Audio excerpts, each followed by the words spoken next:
Hi, and thanks so much for investing your time with us here at the Murrow Symposium. I'm Derek Dice, a proud Murrow grad from the class of 1999, probably before any of you were even born. I'm also the morning anchor at 4 News Now in Spokane. We're an organization that not only covers Pullman, but one that loves to hire cougs. Our company was built on a strong tradition of local journalism, which is something we know is important to the Murrow College of Communication and to all of you. Now, today we have an amazing panel called Breaking News, getting your first gig in television. We've all been there, and our panelists today are working journalists who are here to guide you through it and help answer your questions. Here's the format so you know what to expect. Your moderator, my guy, Matt Loveless, will introduce himself and we'll hear from each of the panelists. They'll introduce themselves and talk about their background in the industry. The moderator will then kick off the conversation so these professionals can bring you their insights and tell you what bosses want to see from you in that first job. You'll have access to the session chat, so please use it. Engage, ask questions, be journalists. And don't forget to check out 4 News Now and KXLY-4 News in the sponsors section. We have jobs open right now and more jobs opening this summer. And as a coug myself, I'd love to pack our newsroom with more cougs. Okay, let's get started. All right, thank you very much. Derek Dice of KXLY. I am Matt Loveless, scholarly assistant professor here at the Murrow College of Communication. And like he said, yes, indeed, myself included, we have found that first job in television, and I'm excited to host a panel today with a lot of people who have also done the same. Now, I'm speaking from my experience now as a professor here at the Murrow College. For those of you who don't know me, I'm sort of the last line of defense between your college career and the real world if you want a job in television news. And I know now's the time. I have a lot of students curious. What am I going to do? What is the next step? How do I need to stand up, particularly in a pandemic? I'm really excited to host this panel, and I'll just go down the list of names that you saw there on the Attendify space. Melissa Luck, news director at KXLY-TV. We'll go one by one here. First, Melissa, I want you to introduce yourself and maybe your first gig in TV news. Hi, great. Thanks, Matt. Thanks so much for asking us to be here. I am the news director at KXLY in Spokane. This was never my plan to be a news director at all, but here we are. I'm actually a graduate of Marquette University in Milwaukee, but I am a coug by marriage. Derek Dice, who did the intro, was actually my husband as well. So I feel like an honorary member of the Cougar family. My first job in TV news, I had a paid job when I was in college as an associate producer and writer at a station in Milwaukee when I was in school. And then my first real TV gig was as a reporter at KNDU-TV in the Tri-Cities. In the year 2000, I started on Martin Luther King Day, and some of my best times are in those first jobs. So I'm excited to share how to land those jobs today. And next up is Michael Peters, the visual media director at TVW. Michael, thank you very much for being here. This is such an unexpected honor. Thank you so much to give back, because I just cherished my times at Wazoo. I'm at TVW, where is a place that I was at fairly quickly after I was out of college. But getting your first gig in TV was really interesting. You know, getting an internship was really back in the early 90s was a big deal, and the quality of the internship. And I was fortunate enough to intern with a former coug in Seattle at what is no longer the King Building, and really met some great people and made the great connections there that I still keep in touch with many of them today.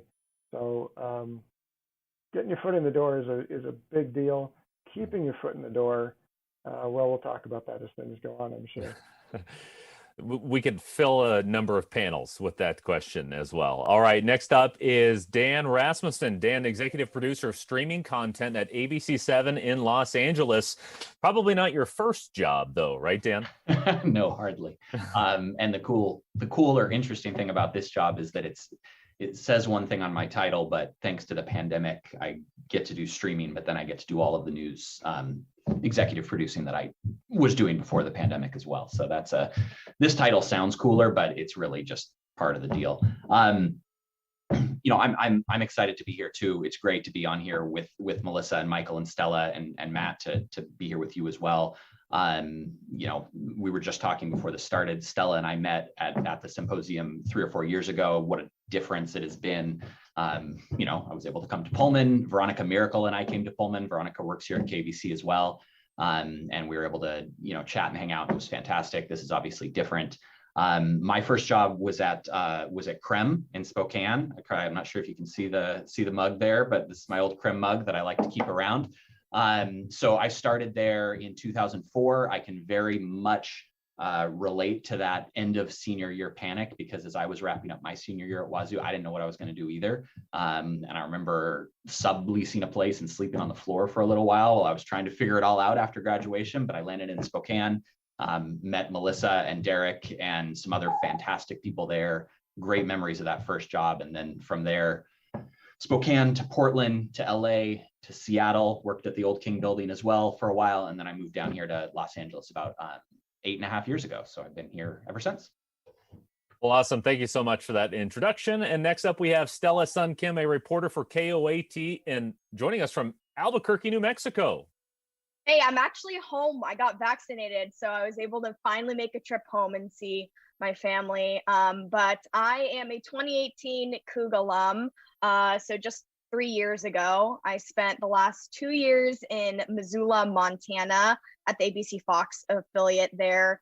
Great place to get your first gig. Highly recommend Montana. You can get your feet wet with just about everything from fire season to crazy winter weather to flooding. Really just, it has it all. And it's just a beautiful place to live. And then I was fortunate enough to find a job during the pandemic. So I know how a lot of you guys are feeling. I spent the greater half of last year looking for a job. And or in October, I made the move down to beautiful Albuquerque, New Mexico. Thankfully, I have 2 other Cougs. There's a Coug at the 2 other station, or there's 2 Cougs total, one at CBS Fox, another at the NBC, so I'm not alone. But happy to be here and here to answer any questions you guys have. Well, thank you all for being here. A lot of really good perspective, and I just listened to those first job things, and want to set some expectations for my students as we get into this discussion. Tri-Cities, Missoula, Montana. My first job was in Lewiston, Idaho, just 30 miles south of Pullman here. So I set those expectations because one thing I want to address at some point here is being willing to be a little adventurous, step out of your comfort zone. I know a lot of students may think, I'm from Seattle, so I'm just going to go get a job there out of school. There may be some limitations there. So we won't quite start there, but I do want to get right to some student questions. And this is a good one because we talk about breaking into TV. This isn't all about people who want to be anchors, not all about people who want to be reporters. There is a position that's in demand, and that's the role of a producer. So Asia asks, how can one set themselves apart from others when they're applying for a producer role? I don't know if anybody wants to chime in on their perspective here. I mean, I can jump in. I hire for our news writer and producer positions here, and we have openings right now. So if there's any recent graduates with a couple years experience, that's generally what we're looking for. I mean, I would say the foundation of putting in the work is step one. And I don't know how many folks are involved with Cable 8, but one of the things that I found when I was in school was that I learned a ton in the classes. And then I did so much more with the extracurricular with Cable 8 that helped me even more, because I then understood what everyone was doing. I had examples of work. I had examples of producing shows. I had, it wasn't just, it was the, hey, you've got the diploma on your, or, the soon to be diploma on your resume, but you also have real world examples of doing work that is similar to what you will do when you get to that first job. That said, like when I got to Creme, they had to show me how to really produce, because I didn't know what I was doing. I thought I did, but I didn't, and it was really hard. So I think the more you can bolster that real world experience, and if you already have been doing so, bringing that to the forefront, I mean, that's what I am looking for right out of the gate, is how is the experience what's the real world experience that this person already has that can help my station do what we need to do as soon as possible. I'll echo a little bit of what Dan said.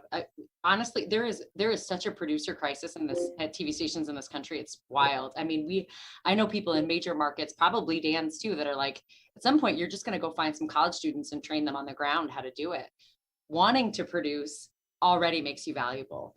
But like Dan said, really knowing what that means, getting in a newsroom, even if, and it's hard right now, I understand, but even for a day or just to say like, hey, cold call a station. Can I talk to a producer about what their job is like? But willingness to learn and willingness to try something that is really hard and really stressful every day. But honestly, like wanting to do it and basically knowing what a producer is giving you a leg up. I just hired a producer with zero real world producing experience except for college from New Jersey, because that's how much we're looking for producers. So know that you're valuable, but like Dan said, know that when you get in that first job, you're going to really realize like you got a lot to learn on the ground as well. And, sort of on the non-on-air side, just because we want to be able to answer all the questions from all of our emphases here at the college, what does someone, and Adam asked this, what does someone working on the technical production side need to do to stand out? And I've had questions where it's like, what needs to be in my resume if I need to stand out from a technical perspective? If you don't mind, I'll pop in on that one. I think, and we talk about this a lot. If I could go through this wall, I've got a Wazoo grad who's 9 years ahead of me. I've got a Wazoo grad who's 9 years behind me. There are 5 or 6 of us here, and at one point in the history of TVW, the whole crew, minus one person, were Cougs. And what, I think the whole, the power of voice, the thing about that is that the basics, getting the basics right. I mean, you can do all sorts of crazy productions where you're going to go in and you're going to be hired to do these productions where you have to do something on a digital or a tech company, and you're going to want to do something different and make it look different, and that's very suitable. But getting the basics right, the framing right, making sure the audio is correct. We have opportunities to work with the governor here, and if you watch this State of the Union or State of the State address this year, I wasn't there to make sure his microphone cable was dressed, and it drove me crazy. So it's the little things that distract you, that you miss all the message. So when we see a person come in and they have the fundamentals right, they know how to tell a story, they can shoot a sequence in a situation where they can get from point A to point B in a scene without any voice to help them if they don't need it. When you see those things, that stands out. Like, okay, this person gets it. They have the basics. We can go from there.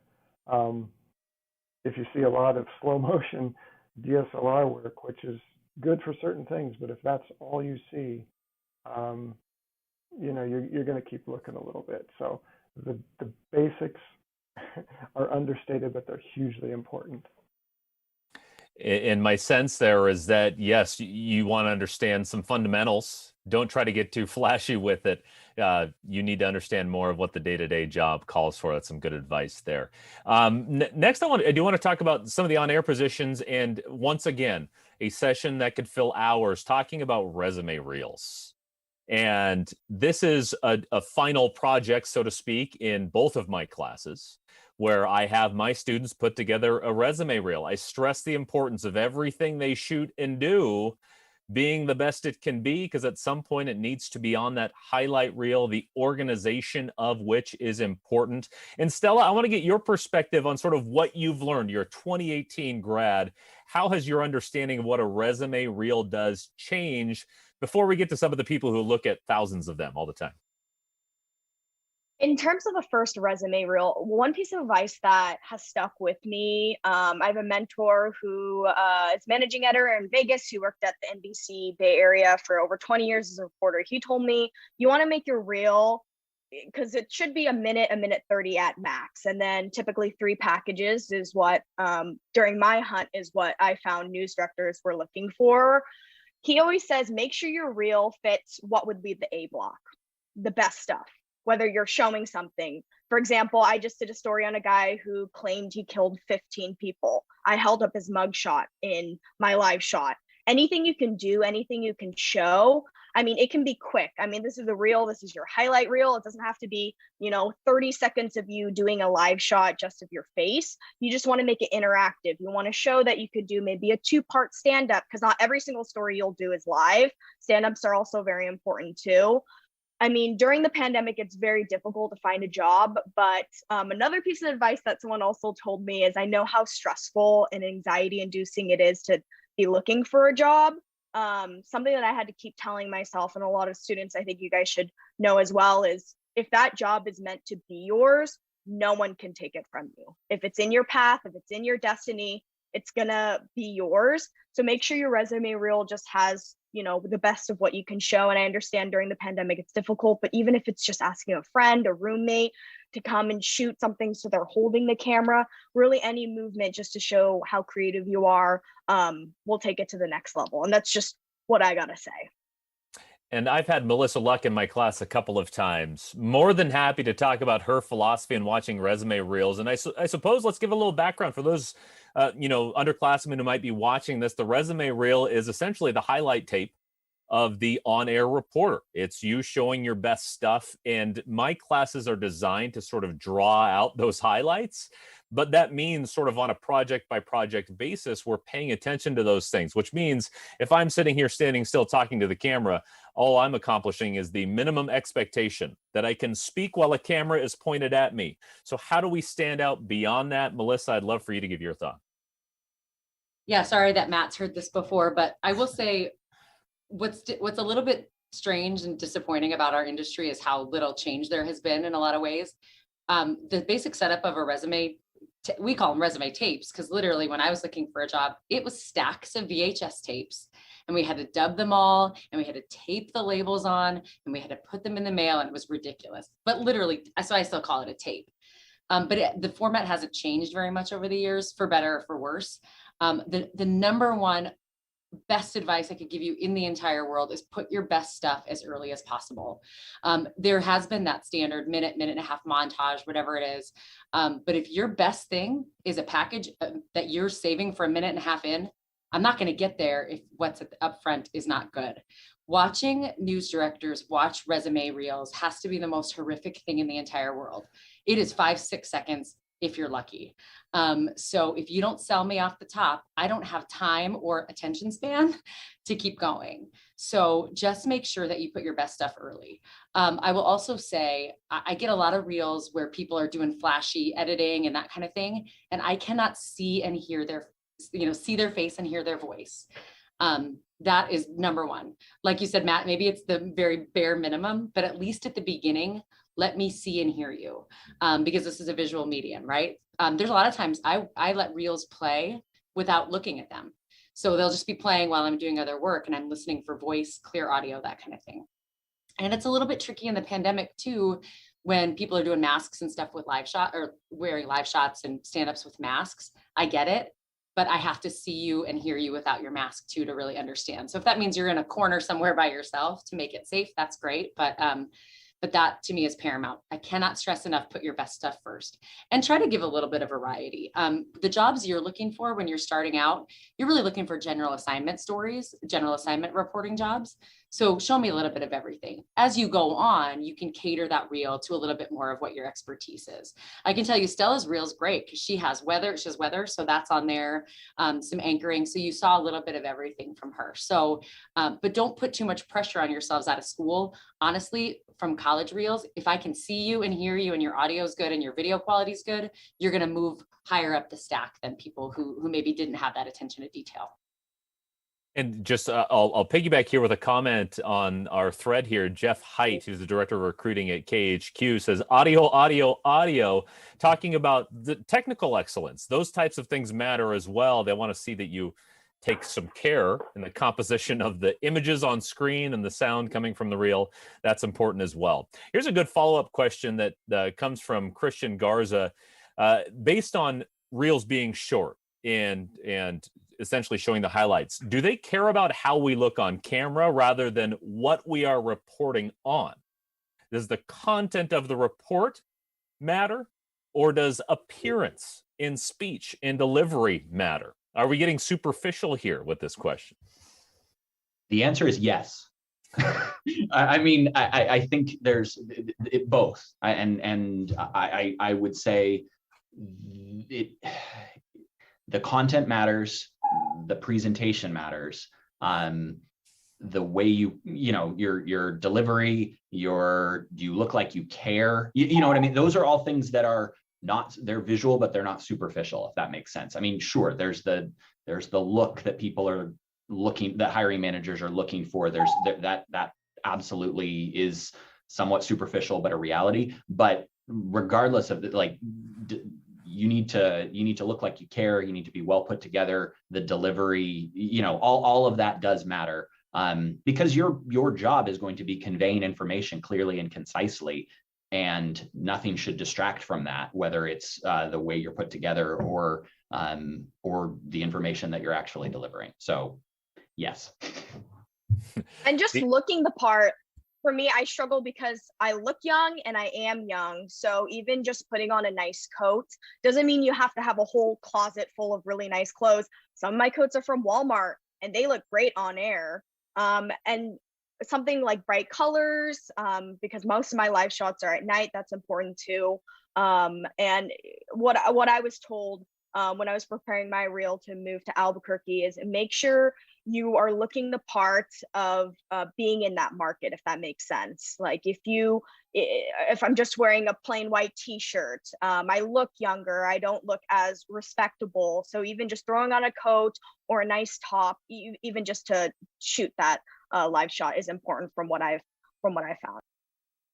And I think based on sort of what Melissa said at the beginning there, if you show if your best stuff is a minute and a half into this reel, we might not even see it. So to sort of summarize is it a little bit superficial? If you uncovered government corruption in your state, great. But if you're dressed too casually and we can't see your face in the first 10 seconds, they're never going to find out about it. So there's a little bit of both involved in building that resume reel. Next question I want to get to, and this one's bound to come up, and I'll admit, when I was coming out of school, I was like, all right, I'll apply to Lewiston, but then I'll see if that anchor spot in Seattle's looking for a fresh-faced 22-year-old coming out of WSU. Not that I don't want to, totally take away expectations or hopes and dreams and things like that. But what if somebody wants to break into a bigger market? And I'm trying to wrap a few chat questions into one here. But what if somebody wants to go home to a big market, or they want to go to Los Angeles? What's the best way to get into the industry? And how likely is it that they can find an on-air position? Who's ready to tackle that? I mean, yeah, I can go. I would say one of the things I like, as I mentioned off the top, I'm responsible more for hiring writers and producers, but one of the things than on-air talent, but one of the first things that I tell applicants for those roles, when I look at their resume, if I see experience, on-air experience, and not a whole lot of producing experience, I set that expectation right out of the gate. I'm like, listen, if you're trying to get this job as a foot in the door, this is probably not the role for you. Like, I'm looking for people who can get in and do this job and grow on this track. They can write, and then they can produce, and they can grow into staff positions. So I would put that out there right out of the gate. That said, there's a lot of different potential jobs at places to at least get yourself known, whether it's an internship or a production assistant at a place that might have that. But then sometimes we'll say, you're going to have to go away and then come back. Like you might have, if you're hired as a news assistant at KBC, it's pretty rare that you're going to go from that into a news writer position. It might happen. It's very rare. I would say almost 100% impossible that you're going to go from that into a reporter position. But the good thing is that we all know you now. So you do kind of get to audition for the future a little bit and make a name for yourself. But even if you kind of get that foot in the door job, you probably need to be prepared to go away before you can come back, I think, to earn that relevant experience. I'll pop into it. That's a really good point. When I had my internship with a company that's no longer around called Runaway Entertainment, they had networked and worked with some folks down in Medford, Oregon, and I was pretty well set. I chatted with some folks down there, And because I had done quite a bit with this internship, the internship was with the company that produced worked with the Sonics, that's how long ago this was, and the Seahawks. I was always around. We were in the King building, and because of the work I had done for them, the crew chief came up and said, "When do you want to run cameras in the studio?" And I was like, twist my arm, and that was kind of the way that I was able to stay. But I was fully ready to leave and then come back, and a lot of that was because I was at that time was available, and family would go on a vacation and I would not, because they might call this week, and they would maybe one day, but the availability factor was there. So getting into that was being available, being ready, but also there's just the connections through the quality of the internship you get if you're able to get an internship. I'll share a really quick story. We had a wonderful woman who was in our class. She stage managed for the sports shows that came in when we had football games. She stage managed. She was great. She got an internship that a lot of us were excited about with a production company, and she filed for 3 months, and that was it. That was the end. She worked at IKEA for a while, and gosh, I can't remember what she does now. She's not at IKEA anymore, but that was it. And it looked on paper like a fantastic internship. So big market, small market, interview the people who are interviewing you as well, whether it's an internship or a job. Make sure that you're going to be able to grow or do the things that you want to do. I know it's easy to say when you have a job, to try to be selective, but make sure that even if you're going to be there for a while, you're going to get something out of it that's going to move you down the track. I'll say quickly too, don't sleep on that small market job. I think everybody in here has those memories of like that first job. I think of my first job in the Tri-Cities, and there was a bar about 15 feet outside the back door. And we spent a lot of time there commiserating about our blue video and our dropped cameras. And I never dropped a camera, other people did, but more than that, the friendships and the closeness. I mean, when Dan was in Spokane, we had a great group of people that we were all young and single and, not terrific at our jobs yet, and the bonds that you form, people that we're still friends with all across the country that you kind of grow up in this business with, but also you've got an opportunity to make some mistakes when the stakes aren't quite as high. Mm-hmm. I remember, I know Anna Cabrera spoke to your class, and if Jeff's still in here, I'm sure he remembers this. When Anna came to Spokane, and when Mary Nam, who's now at Como, came to Spokane right out of school, people weren't coming out of school right for on-air jobs at Spokane at that point. They were kind of the first. And I think they'll both tell you, God, it was hard, and you make mistakes and the pressure's higher. They have gone on to do wonderfully well because they're really smart and hardworking people. But there's people who come and start in a mid-sized market like ours and burn out really quickly because the pressure was too much or they weren't quite ready. So know that you go to the right small market job, and man, you will learn so much, and you'll get to do everything, and you'll make some of the best friends of your life. I met my husband in a small market, so there's some really great things about that too. There's plenty of time. There's plenty of time to move up. So savor that first opportunity if you can.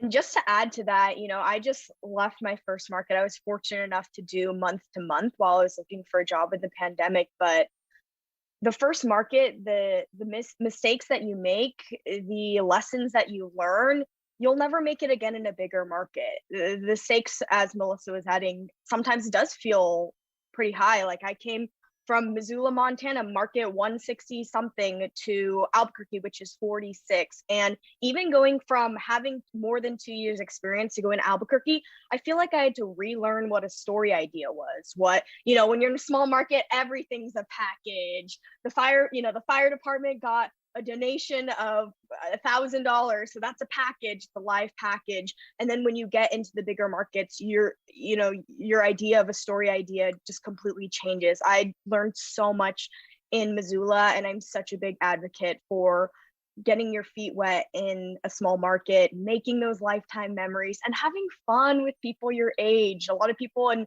my market now have families, and that's great, but the time to make those friendships, those connections. I'm so grateful for my time in Montana. Would recommend to all you Murrow Cougs, by the way.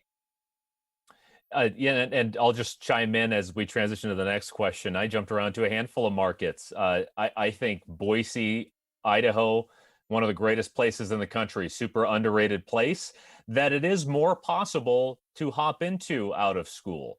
I lived in Decatur, Illinois for a long time, a market about the size of Spokane. I'm a Coug born and raised. I lived in the same house the first 18 years of my life. And I found myself living in the Midwest for about 8 years of my life. So having that adventurous spirit and being patient and understanding you're still young. Maybe I'm delusional and thinking that I'm still young, but understanding that there's a lot of life ahead and a couple years at a small market. It's that my friends and I still talk about it. We miss it so much. It was some of the best time in our life. We'd never do it again, but we really loved our time in our small market. All right, let's move on questions. Maybe let's talk about skills during the pandemic, because I think this is a big topic. A lot of students probably feeling, and not to speak for everybody, that learning online and sort of what this format has done to education at this level may seem like a disadvantage. I'll just go ahead and state that I disagree at this point, but I'd be curious to get the perspective of the professionals out there. What kind of skills should our students have right now to sort of stand out amidst a market and a pandemic that is a little questionable at the moment? Even before the pandemic, my number one job traits that I look for is stamina and resilience. Can you do this grind every day, and can you do it under tough circumstances? And what I think TV news is a totally unrealistic business model every day of like how we go through and put brand new shows on the air every day. So I look for that anyway. And what you guys have learned and how you have learned the last year, it puts you light years ahead of people who have been doing this for years. I totally agree with Matt. It is an advantage that you've been able to do this. Also, there hasn't been a ton of innovation in our industry over the last 30, 40 years. This pandemic has, I think, pushed us forward in thinking differently about how people can work remotely, how you can conduct interviews remotely, how you can shoot a whole story on your phone if you have to, and nobody at home would know the difference. All of those things that took veterans, like I don't have delusions that I'm young. So all of us that it was harder for us to learn how to do those things because we've been doing it the same way for so long. So what you have learned, I think, is invaluable, and you're going to walk into your first jobs and you're going to be able to push the rest of us forward as far as just thinking differently about what the audience needs. So don't discount what you've been through, especially just being able to do it. I always want people in our newsroom. I tell people when I hire them, you're never going to be the smartest person in the room, and you're never going to be the dumbest. We're all going to learn from each other all the time. So knowing what you know coming out of school, I think you're going to be really valuable when things go back to normal. I'm curious, Stella, you've been sort of, in the middle of it. You have that, out in the field job as a reporter during the pandemic. What things have you learned, and maybe what skills do you think are going to be valuable moving forward for a reporter? Oh man, yeah, I was fortunate enough to have about 2 years experience on the ground as an MMJ before I had to transition to the Zoom life, the Teams life. I do think it's here to stay. Some skills. It's my difficulty moving to a new place is trying to find people to talk to, trying to have those connections, really lean on your colleagues, the people who work within your market. Ask if you have to talk to someone within the police department, call the main line and ask them, who do you think would be the best person to talk to about X, Y, and Z? I think that's one skill that people need to realize is your connections are super important. And that's difficult, especially since you'll be moving during a pandemic. A lot of people are working remote. Typically, in my first market, if no one would pick up a call or email, sometimes you just show up. You can't really do that anymore during a pandemic. There's always a way to find someone to talk to. Sometimes you just make air and not art. Other things to know is just make sure you have extra batteries, things charged. I'm fortunate here in Albuquerque that I do have a photog and an editor every day. So I don't do MMJ anymore, but when I was in MMJ, when you're hitting the ground running, sometimes I would have to drive 3 hours one way, turn a package and come back. Make sure you have everything with you.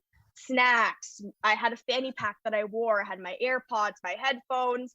I had just about everything, scissors.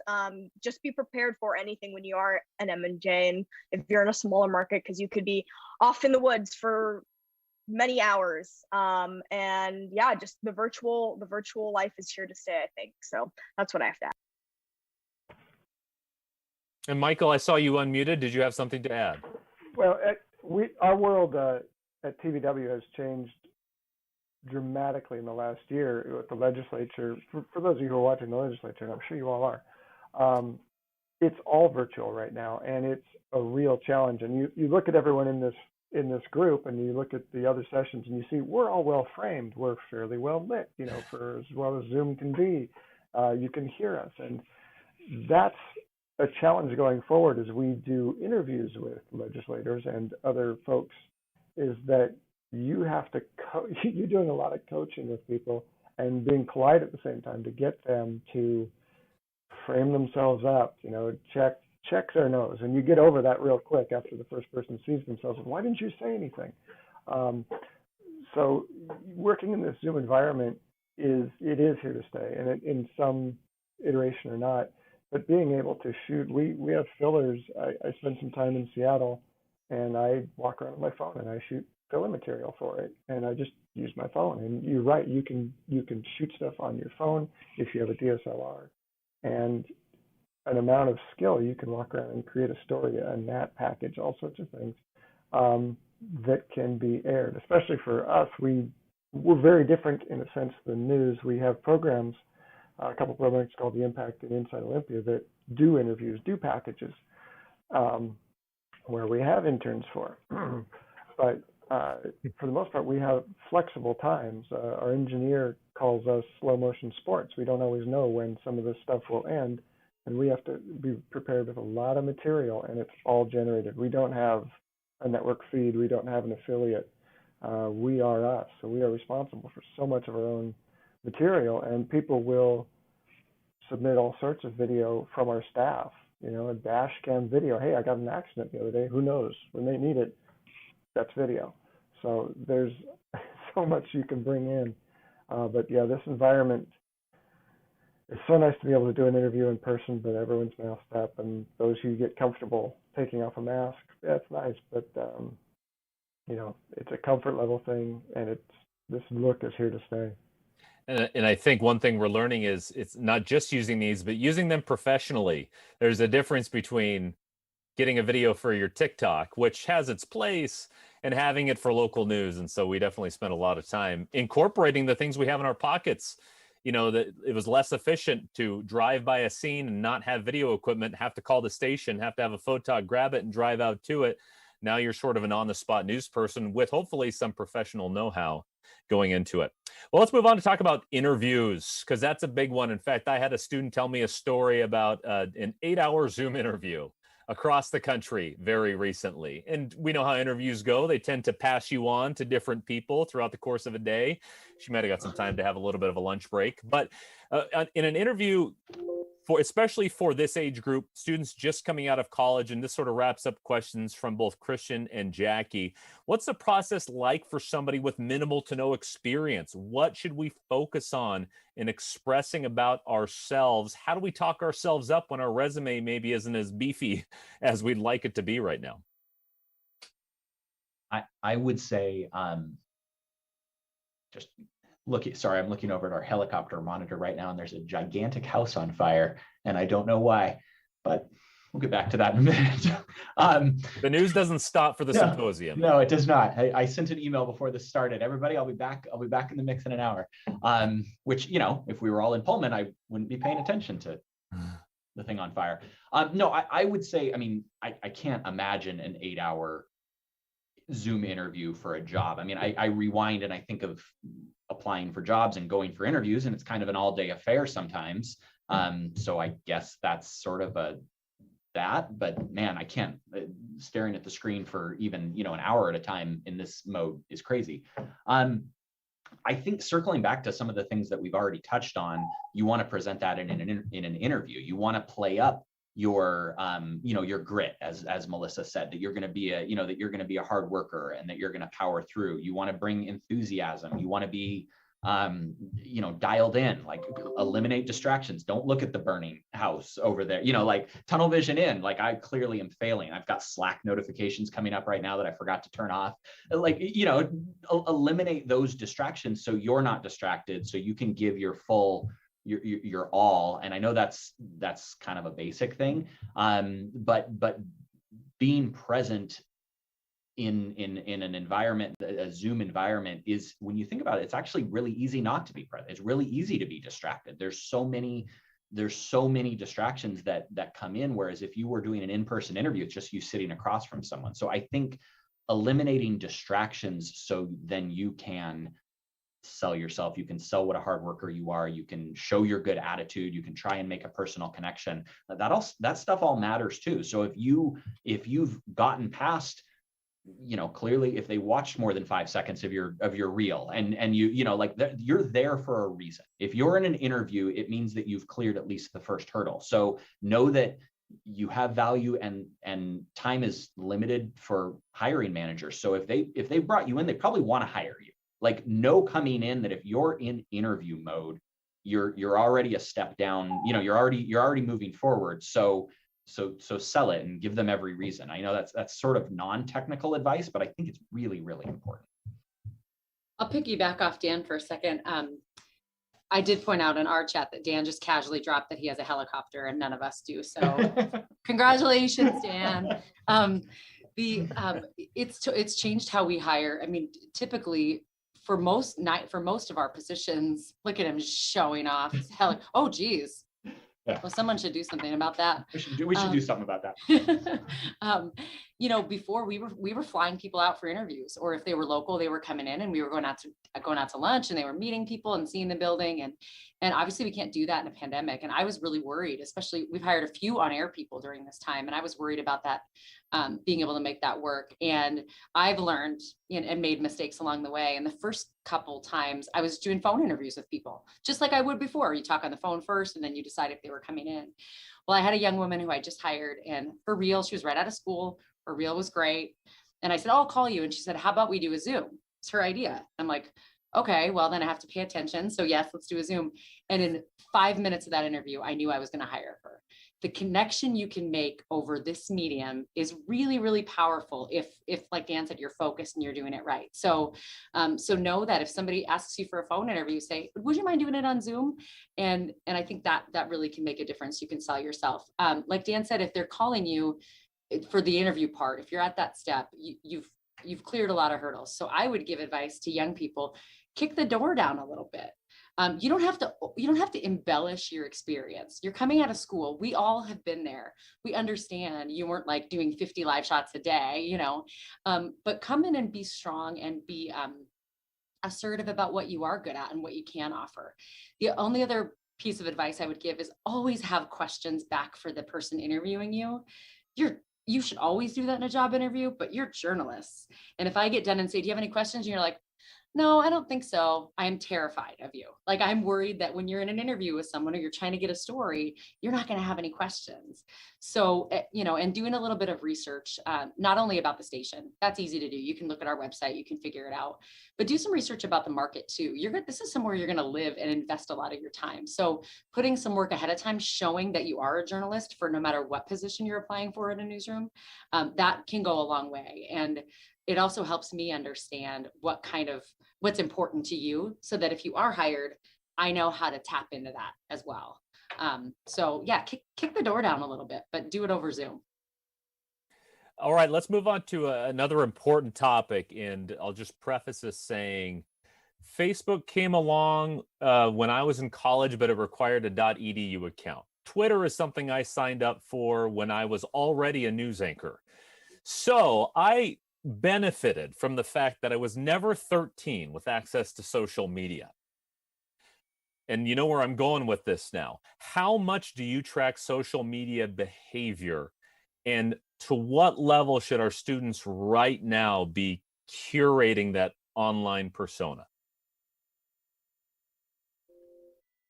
That's the second thing I look at. The first thing is the resume, and then the second thing is, all right, I'm going to Google search this person. I look at their LinkedIn, and part of that is to see if they put in the effort to have one. Like, honestly, it's not like there, I'm not looking for skeletons.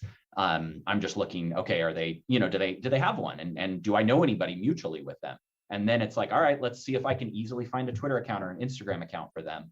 And I'm not going to, at least in the beginning, I'm not going to scroll through years and years of stuff, but I'm certainly going to get that snapshot right away. And it's kind of like the resume tape. It's a quick, okay, this is a red flag. We're going to move on because there's other options. So I would say, just don't have anything stupid on there, and like pictures of your friends at the game, at the football game. That's totally fine. But like, I'd put the smart picture from the night out at the Coug where you all have your arms around each other, not the one where like, look at my buddy, he was on the, like on the curb. Like, don't just be smart about it. Doesn't mean that you can't like show your personality, but I would absolutely make sure that, if you wouldn't want your parents seeing it, you probably don't want a potential boss seeing it. I think, who else has perspective on that? Melissa, I know you do. Well, and I'm sure there are people who would be like, she should not be telling people what to put on her social media. But I think the way Dan put it is great. If you wouldn't want your parents to see it, you probably wouldn't want your boss to see it. I look more for, again, I know you guys are in college. I was in college too. And like Matt, thank God we didn't have phone cameras. Like, who was going to get their film developed and put it on the internet? You know what I mean? But for me, it's more, are you in the space as a journalist? Are you, if you apply for a job, especially as a reporter in our newsroom, and you're not on Twitter as a Murrow student doing some tweeting about the news, I don't know how I'm going to start you from zero to get you to where we need you to be on social media as well. So I think, even if honestly, if you start doing it now as you're applying for jobs, that's all good. That shows like you've built some kind of, it's practice, right? Because if you're coming into any newsroom and you're like, oh, I don't really use social media, or I don't really use, Twitter, which Twitter's for news junkies, right? So if you're not going to be comfortable in that space, that's a heavier lift for us to get you to train for that kind of thing. I have seen people who will get pretty belligerent is a weird word, I think, but who are like kind of angry people on Twitter and fighting with other people. That's a red flag. I realize when you're 19, you're probably going to do that. But if you're like screaming at people and like doxing people on Twitter, and that's still there when you're applying for a job, that's going to be a concern. Like Dan said, I'm not going to look back to what you were posting when you were 17. But just be active in the space as a journalist, so we're looking for the positives too, just as much as we'd be looking for any red flags.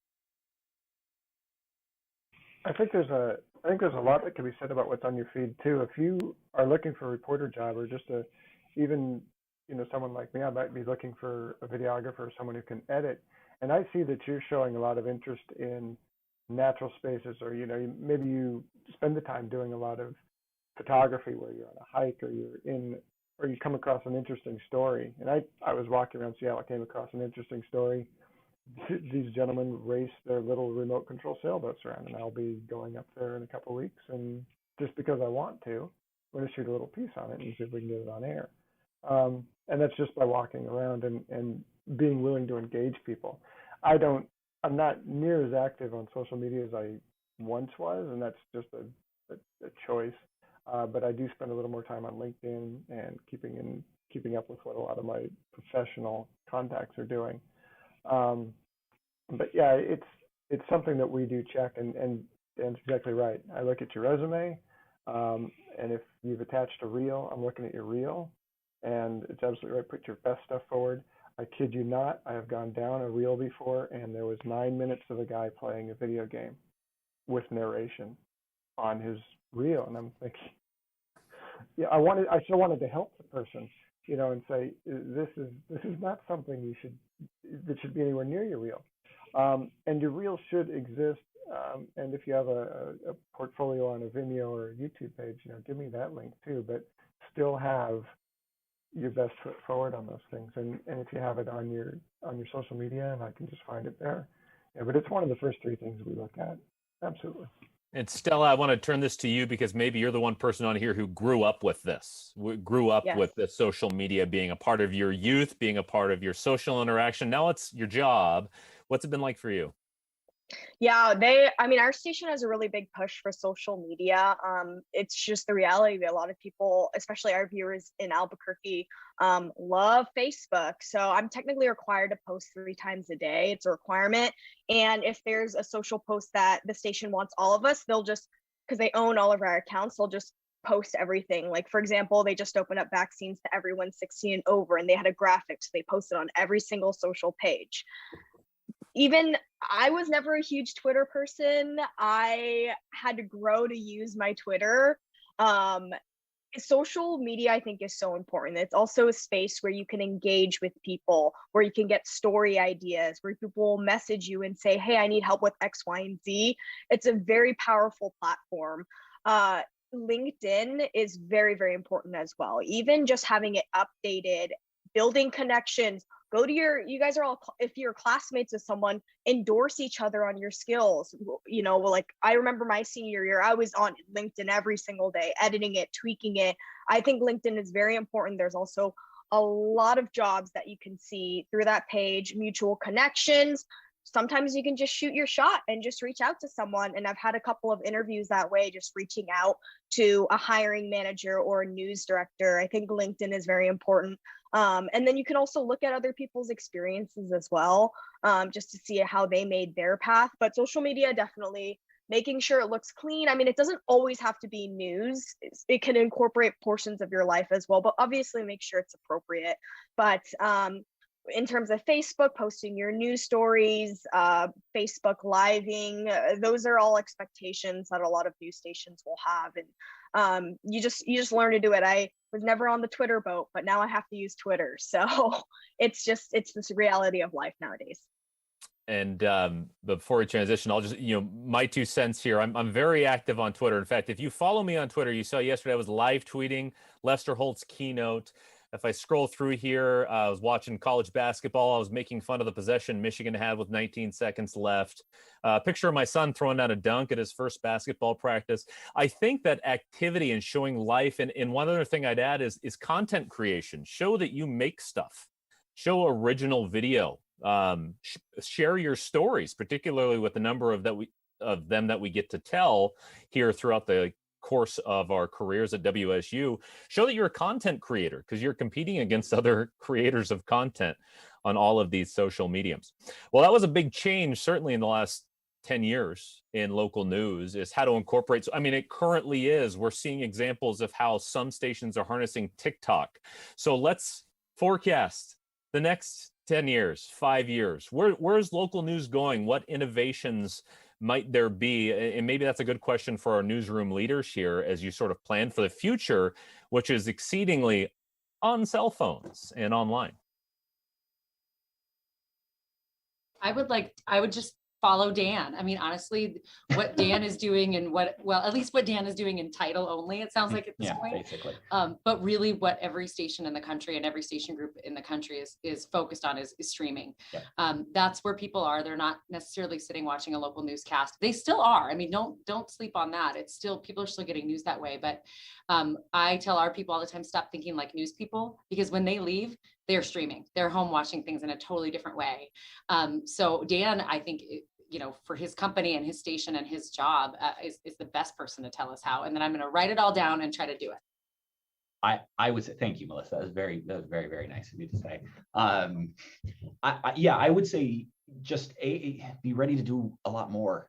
And I don't mean that in a, like, we're obviously long past, 1 30-minute newscast in the evenings. Everybody has more newscasts than that. But yeah, our goal is to build a 24/7 streaming product. And if you have Roku, Amazon Fire, Apple TV, or Android TV, go download the ABC7 Los Angeles streaming apps and you can kind of see what we're doing. But our goal, which has been sidelined because of the pandemic, delayed but not canceled, is to have something 24/7. Now, it won't be live 24/7, but it will be almost like look at it as a channel. If you go to our app right now, whenever we're live, there's something, but then the rest of the time, there's a whole lot of on-demand content.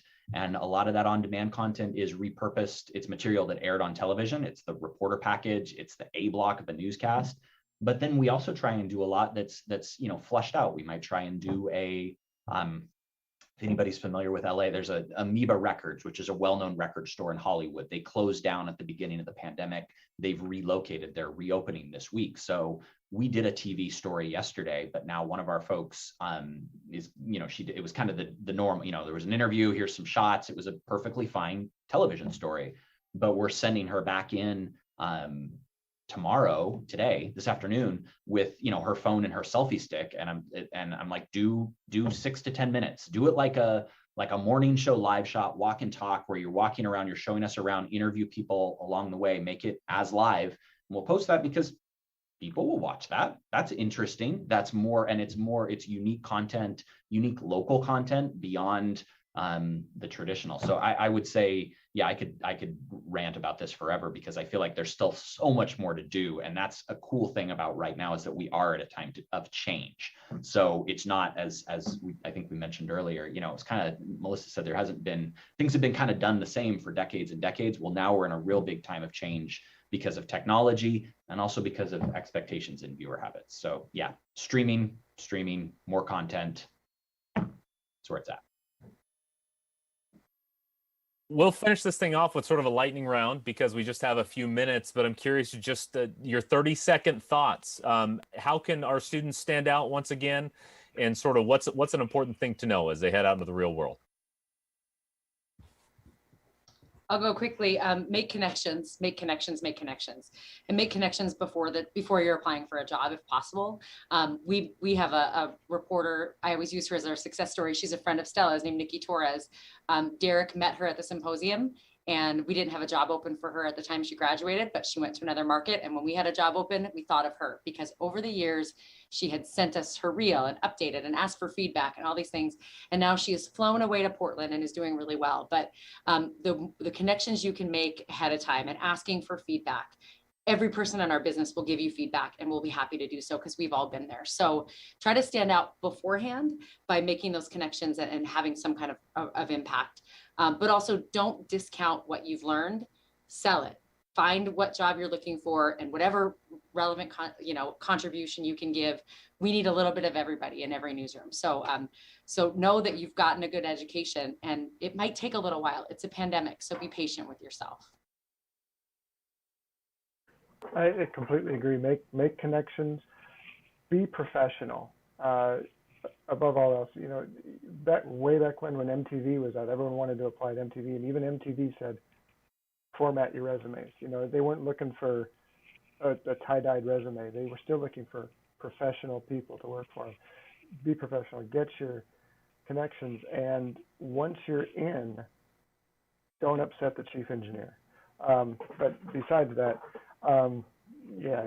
everyone's laughing. You can't see them, but it's absolutely. But really ask questions, because everyone is there to help you. Everyone is there to make you better, because anyone who's vested in the place that they're working, you benefit them. It is of paramount duty for us to make sure everyone does well. So be willing to take that advice, be willing to ask the questions, and be willing to be present in what you're doing.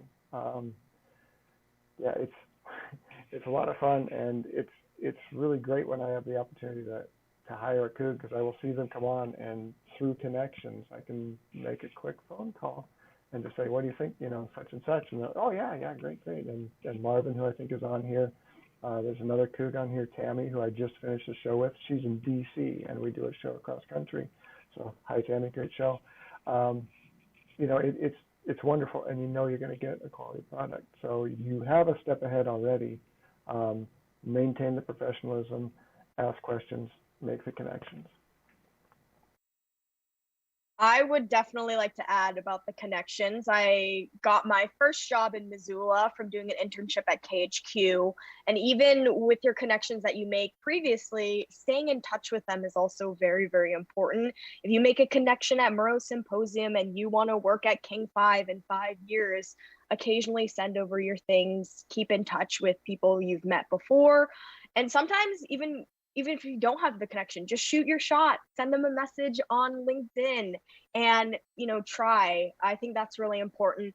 And one piece of advice that I wish I'd learned going from college and into my first market is, and I know you guys hear this, but it really is tough. It can be difficult moving around, finding new friends. Just be kind to everyone you meet. I know that sounds crazy just to say, but it's shocking how rude some people can be, and you never know. Even if you're in a bad mood, later down the line, they could help you get a story. So just be kind to people. I wish I was mentally prepared. Sometimes it can be lonely too, moving from college. You're surrounded by all your best friends. They live a block from you. Moving around can definitely be lonely too. So lean on the people who are around you. Make friends with people in the market.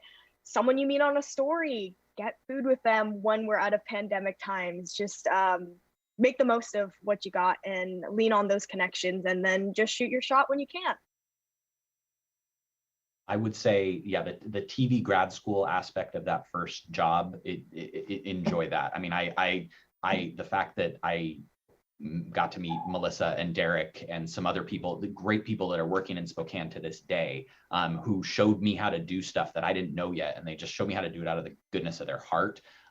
It's a fantastic opportunity that you'll have, and it will be great. The other part, you guys are awesome, for persevering and pushing through. I can't imagine finishing up college during a pandemic. I remember how crazy it was in normal times a million years ago. And the last thing I would say is never neglect the foundation, kind of to what Michael said of, well-framed shots and all of that stuff. That, does anybody still use Snapchat? Like, Snapchat was the biggest thing however many years ago.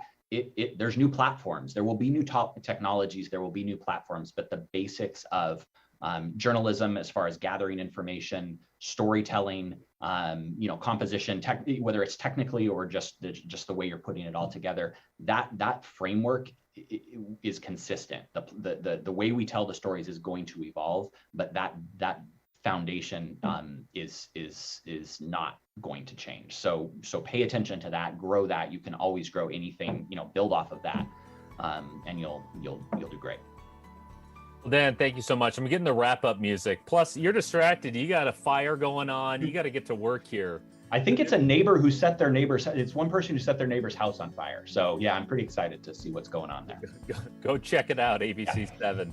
All right, Dan, Melissa, Stella, Michael, thank you so much for your perspective here. I know it was tremendously helpful for our students out here. And of course, we wish them all the best. That Connections one is a big one. Thanks for watching this. Breaking news, getting your first gig in television. And I know for those of you who might have missed anything, it will be available on YouTube as well. Next up, we have our Hall of Achievement ceremony honoring Mark Wright and Janie McCauley. So if you have the opportunity, stick around, hear them speak. Ought to be a great program. Have a nice one, everybody.